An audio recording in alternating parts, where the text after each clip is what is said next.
The Arctic has been a focus of a lot of attention recently, and I think it is good to bring to memory a quote from a famous English Arctic explorer who summed up his experience from his great expedition to the Arctic. He said, "The plans were great, expectations greater, but greatest of all were the disappointments." I hope that's not going to happen. But anyway, I think it's good to bear in mind. And for the mineral prospects of Greenland in particular, I think there's been a bimodal shift between great expectations and great disappointments since the past half century at least. In recent years, because commodity prices have increased globally, there has become new life to the mineral prospecting in Greenland, and Greenland has experienced a very large increase in the mineral prospecting activities.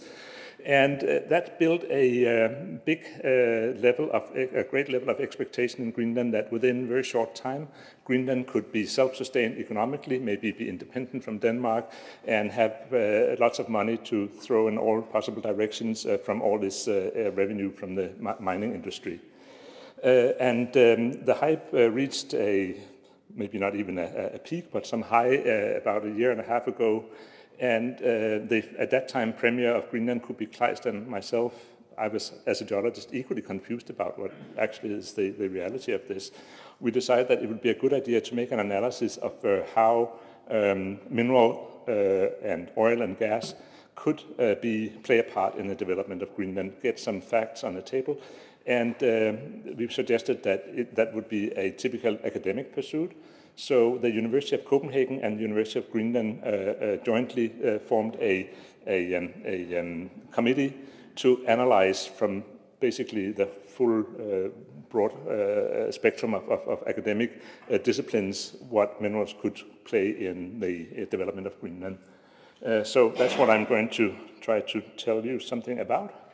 And the committee I can't see my slides here, so it does stand here. The committee was a collaboration, as I said, between the University of Copenhagen and the University of Greenland.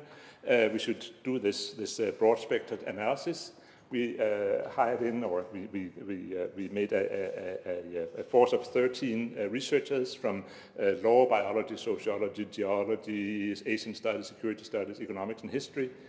And during about a year, these researchers within their own fields created 450 pages of peer-reviewed scientific papers that were addressing that issue from various perspectives. And then on the basis of those 450 pages of scientific background material, we made a synthesis which we called To the Benefit of Greenland, a report that was published about half a year ago now in Danish, Greenlandic, and English, and distributed just this past week as an insert in the Greenlandic newspapers. And before that, it was just published on the web and as a report that you can see here. And what we should do in our committee was to analyze, is there really a potential? How large is this potential for minerals? And what would it require to basically unleash this potential? How much would it require in terms of investment, labor force? What would the impact be on society, on nature, and so forth? All these things should go into our analysis. And we should come up with some kind of overview of, can minerals, and to what extent and how can minerals actually create value for society?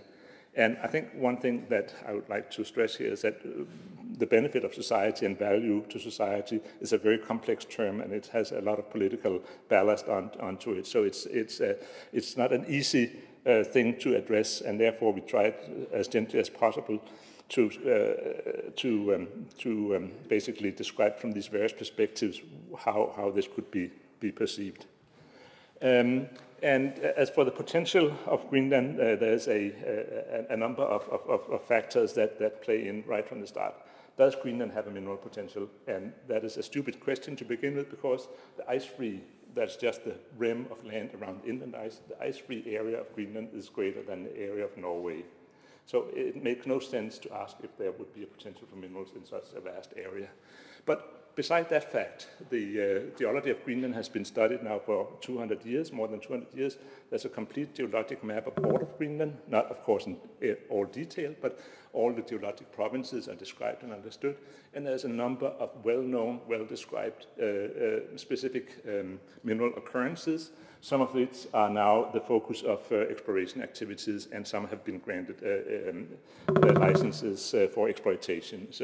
So we know that they're minerals, and we know something about the scale of them, and also something about the difficulty of opening up for exploitation. Greenland, and most of you probably have some idea what Greenland is, some of you probably have very little idea of what Greenland is, but Greenland, as I said, is a land where the ice-free area is the size of Norway. The island as such is almost 3,000 kilometers from one end to the other, and has a population of 56,000 people. So it has an average population density of 0 per square mile. That describes it very well. Greenland has a modern, democratic, like a Nordic-style welfare society. The legislation is more or less borrowed from the Danish legislation and so forth. So Greenland is a well-regulated, modern welfare society of European descent. But Greenland has some very large economic challenges ahead, and those are based in the same demographic reasons as challenges in all other European welfare states. That is that the aging population requires more and more support, while fewer and fewer people can provide the income to pay for that. And that can be calculated as in the next 30 years as an average annual deficit on the Greenland budget of 800 million Danish kroner, or about $150 million, which is a lot for a population of 56,000 people. And Greenland, the economy of Greenland is for the public spending is basically, is to a very large extent covered by a subsidy from Denmark of about 3.6 billion Danish kroner. And also some areas of administration is carried out from Denmark. So that is part of the inspiration for Greenland to look into minerals. There has been a lot of speculation in Danish newspapers about the role of Asia in this whole thing. And that's very difficult to predict what that role would be, but we can say as for the companies presently exploring the mineral potential of Greenland, it's very strongly biased by European, Canadian, and American companies. And there's one single Chinese company operating. That doesn't mean that in the instance of opening mines that China or other Asian countries might not play a greater role, but at present they have very little presence in the picture. So Greenland has a number of challenges to face in order to develop that mineral thing. And one is the population is only 56,000. It's difficult to draw a large workforce from 56,000 people. The economy is very small. There's no large funds of money that could be used for investment. The infrastructure is nearly absent. There's no two towns or cities in Greenland connected by road. And there is a lack of resources in administration. There are bottleneck problems in many parts of the administration. And on top of that, there are some global things. The commodity prices have been dropping in recent years. The Greenland Minister for Resources say that we are at the bottom of a waveform, whereas I think most other people would say we are coming down from an unnatural high that has existed for a short, brief period of time. There has been some reluctance toward Danish interference. The profits are smaller. We think that the realistic profits from mining industry are smaller than expectations that have been held by government and people in general. Citizens are oftentimes feeling excluded from the process of determining where and how mining should proceed. And there are, of course, the risk of jeopardizing renewable resources and marginalizing Greenland population if extraction projects are introduced too quickly. And there's a need for a resource wealth fund. Greenland has a resource wealth fund already, but there's a need that this is somehow safeguarded against being tapped. So Greenland, as you can see here, is so big that you can actually see the whole thing is disappearing over the curvature of Earth. The Greenland government has made a strategy for how it should be, the mineral field should be developed. And they expect 3 to 5 mines in operation before 2018, and 1 to 2 offshore oil drilling every second year, and there was one period of time, I think that has been taken out again, where it was actually suggested there would be fields in production within this strategy period up to 2018. Whereas in our analysis of the situation in the Benefit of Greenland report, we say that probably it's not likely to have more than one mine in operation in a good case scenario before 2018. And oil production is probably not going to be possible before 20 to 50 years out into the future, because there's no, first of all, there's no planned exploration drillings, which is a good start. But the other thing is, of course, that there's no technology for production of oil in Greenland waters as it is now. Greenland also has a dilemma, and I think that is, again, stems to some extent from the very small population. And that dilemma, again, is that, of course, there is a correlation between the level of the activity, the intensity of the activity, and the revenue the government gets. And there seems to be, in some part of government anyway, a disconnect in that thinking that minerals are so incredibly valuable that almost regardless of how much effort you put into it, you will still get a lot of money out in the other end. And therefore, the understanding that if you would have a tax revenue to the Greenland system, which you would need for getting rid of the Danish subsidies, you would need to have a tax revenue of 3.6 billion Danish kroner. That would mean that you would have incomes of more than 10 billion kroner. If you then think that you can do that with having a workforce of 1,500 people working in the mines, these people would earn a lot of money, and I wouldn't mind being one of them. So there's some kind of disconnect in the understanding that the level of income will be linked to how many people are engaged, and if you should have a revenue of tens of billions of kroner, that would mean that you would have to have imported workforce to do a lot of the work, and you would also have all the investment coming from the outside. So that is, of course, comes back to the interpretation. What do you mean by independence? All the infrastructure is owned by external funding, and all the workforce comes from somewhere else. If we look at what we interpret as overly optimistic in terms of the revenue side scenario, we find that if you could open one large-scale mine every second year, which again we find is unrealistic, but that could actually bring in a large revenue to Greenland government, and you would see that you could reduce the Danish subsidy, but not by very much actually.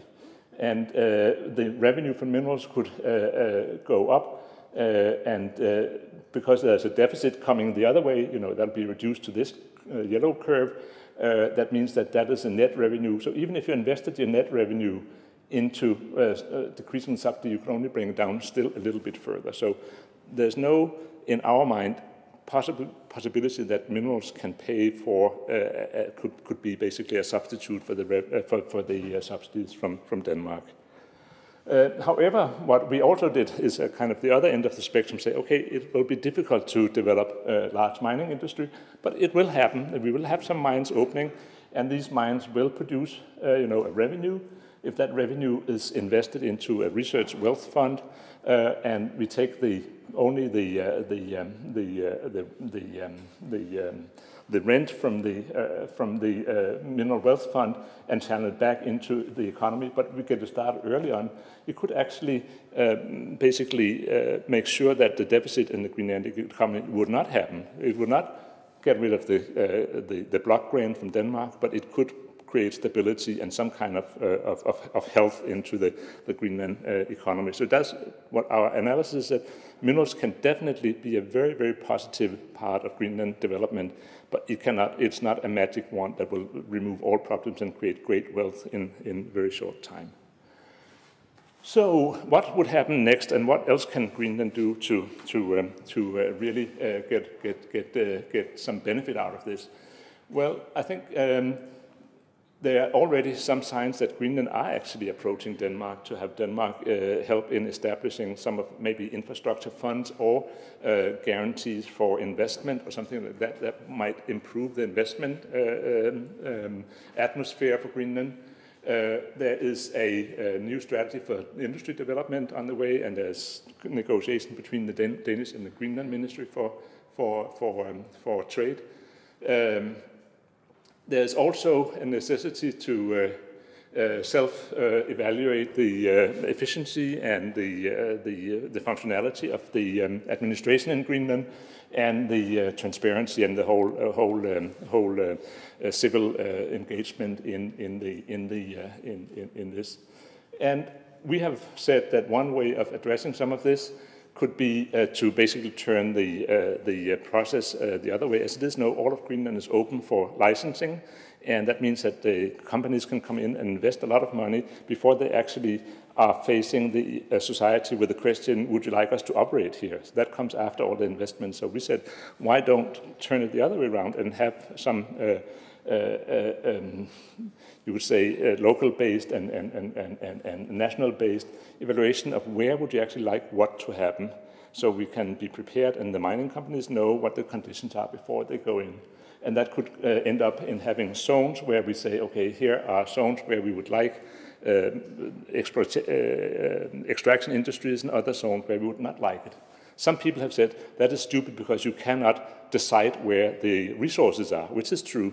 But if you turn that argument into its reality, that's the same as saying countries smaller than Greenland cannot have a mining industry, which is also stupid.